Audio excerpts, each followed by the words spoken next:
کے اندھیرے کو برا بھلا کہنے سے بہتر تھا ہر شخص اپنے حصے کی کوئی شمع جلا دیتا۔ دوبارہ سنیں، رات کے اندھیرے کو برا بھلا کہنے سے بہتر تھا ہر شخص اپنے حصے کی کوئی شمع جلا دیتا۔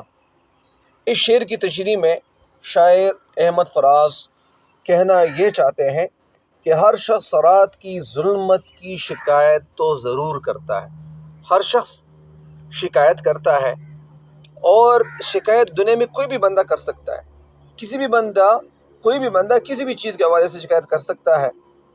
لہٰذا یہاں پہ شعر کہنا یہ چاہتے ہیں، یہ شکایت کیا ہے کہ ہر شخص رات کی ظلمت کی، رات کی گہری یا گہرا پن کا شکایت تو ضرور کرتا ہے، لیکن اسے دور کرنے کے لیے کوئی شمع نہیں جلاتا۔ شمع جلانے سے مراد کیا ہے؟ لیکن اس کے لیے ظاہر ہے کہ لوگ کہتے ہیں کہ یار یہ رات کی تاریکی بڑی گہری ہوتی ہیں، تو کیا رات کی تاریکی ہمیشہ اسی طرح رہے گی؟ اس تاریکی کو ختم کرنے کے لیے بھی کوئی سوچ رکھنی چاہیے یا نہیں رکھنی چاہیے؟ پازیٹیو کوئی قدم اٹھا دینا چاہیے۔ ظاہر ہے کہ اس کے لیے کوئی قدم اٹھانا چاہیے، مثبت قدم اٹھانا چاہیے۔ رات کی تاریکی کب تک اسی طرح رہے گی؟ لیکن کہنے کا مقصد یہ ہے کہ کوئی شمع نہیں جلاتا، لیکن اسے دور کرنے کے لیے کوئی شمع نہیں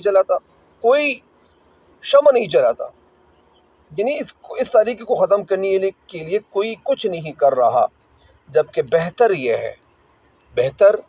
ہے کہ ہر شخص